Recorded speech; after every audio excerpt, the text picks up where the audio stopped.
All right. Good afternoon, everyone.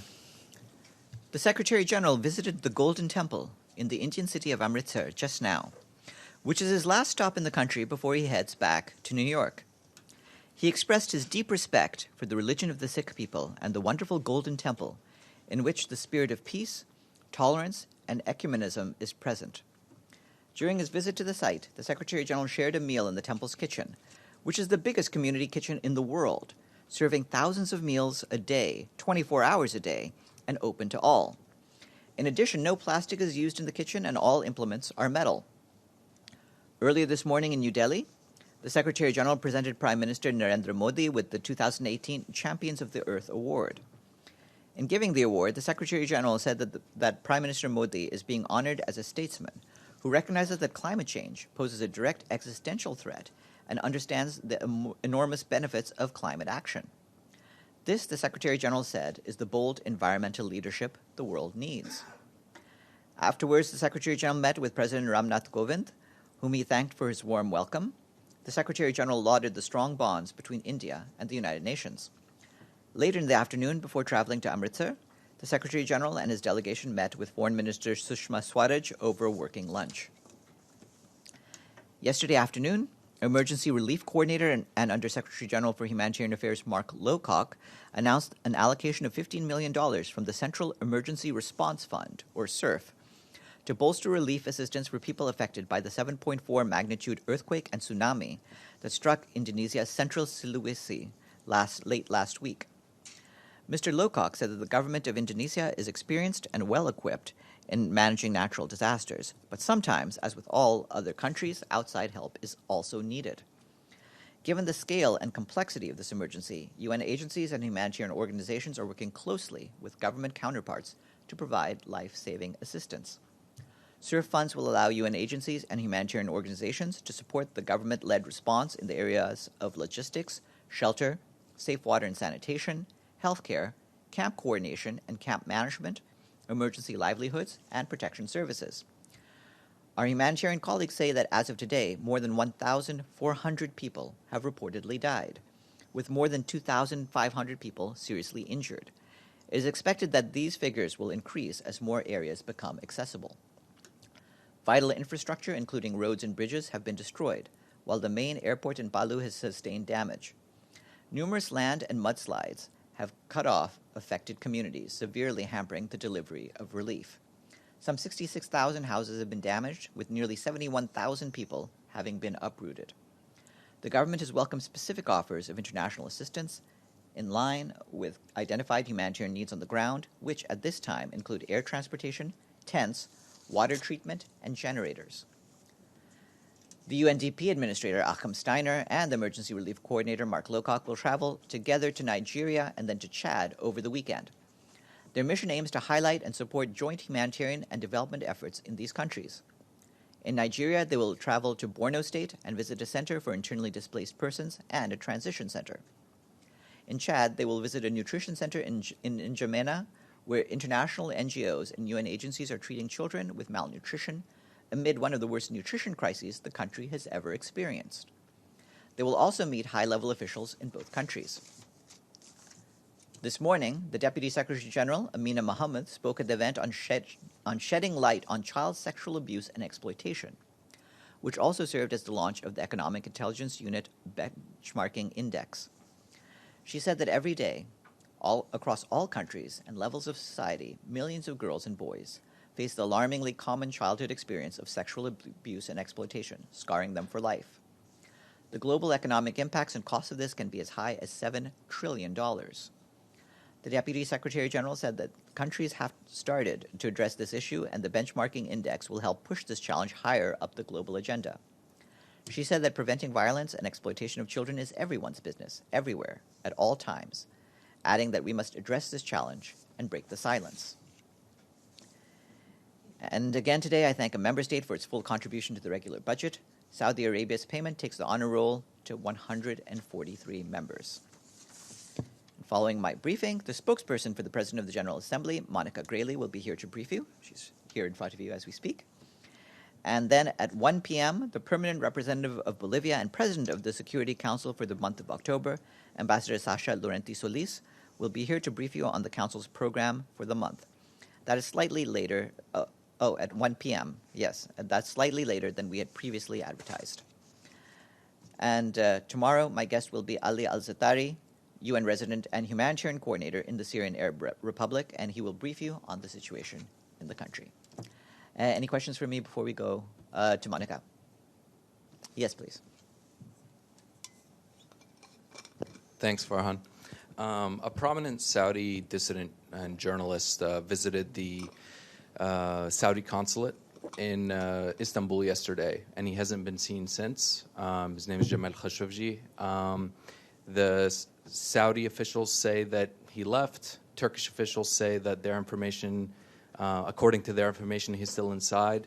Does the SG have any concerns about him and where he may be? Well, we certainly hope that Mr. Khashoggi will be found and be safe. We, of course, do not have any firsthand information about what's happened to him, and we would need more information in terms of evaluating any kind of response. But we'll stay abreast of the situation and try to see what has happened. But certainly, we hope that he is safe and sound and will be found shortly. Yes, please. Can we run through this anti-gay directive that the U.S. has imposed? Does this mean that a partner of a UN staff member can't get into the country even if they want to get married here? Because a Russian, for example, who has a partner in the among UN staff and may get married in New York, but can the person get into the country at all? This is about U.S. regulations for a G4 visa.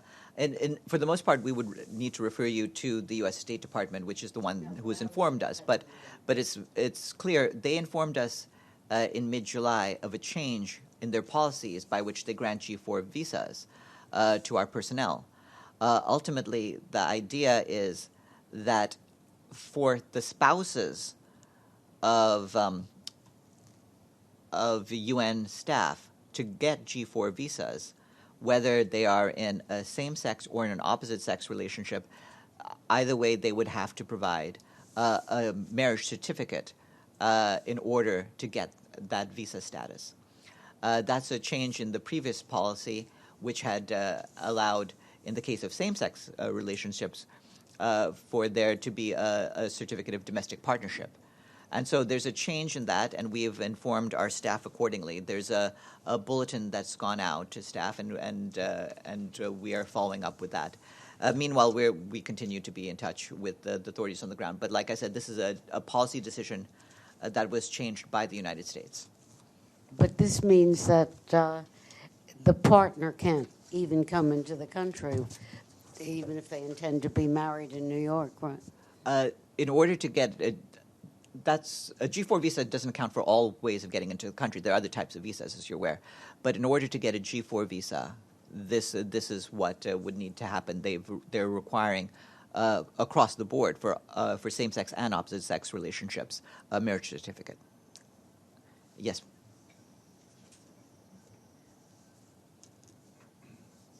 Farhan, a follow-up on Indonesia. What specifically is the United Nations doing to help speed the delivery, especially of food and water, since we read stories of people there clamoring for food and water and the essentials of life? Well, yes, and as I pointed out, while we appreciate that the government of Indonesia is experienced and well-equipped in managing natural disasters, the scale of this particular crisis is much larger. As we mentioned yesterday, the UN is at work with other local partners on the ground, trying to see what assistance we can provide to non-governmental groups. And as I've said, we are also working closely with the government in order to provide assistance. So we're trying to see what can be done to improve the delivery of aid throughout Sulawesi.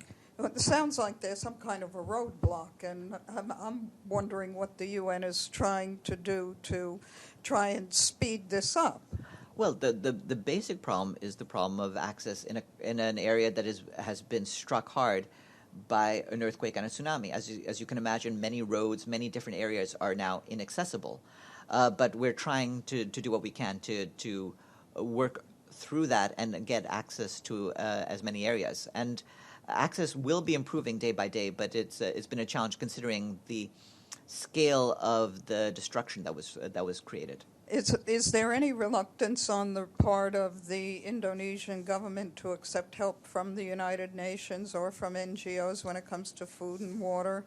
I believe the government of Indonesia has said that in this exceptional circumstance, it is accepting help from the United Nations and from other bodies, and we're providing it as much as we can.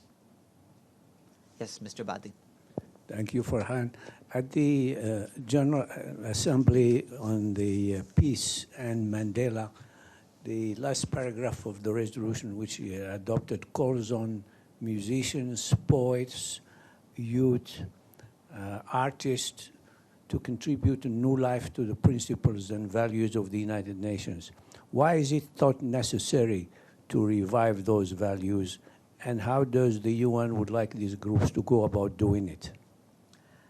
It's simply an effort to make sure that that all groups, including those involved in the works of culture and the life of the mind, help also enshrine the sort of values of nonviolence and of resolution of conflict that we are hoping to see taken up by the peoples of the world. We try to interact with outside communities in many ways. Outside of this resolution, but this resolution is also part of the effort to involve the groups into that process. Yes, please.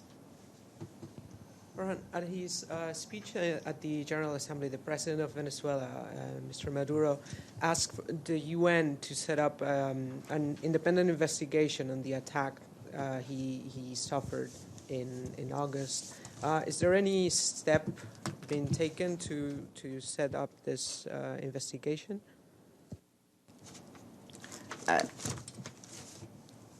At this stage, what I can say, I'm aware of the announcement made during the general debate, but as far as I'm aware, the Secretariat has not received a request to undertake such an investigation. And with that, Monica, please come on up.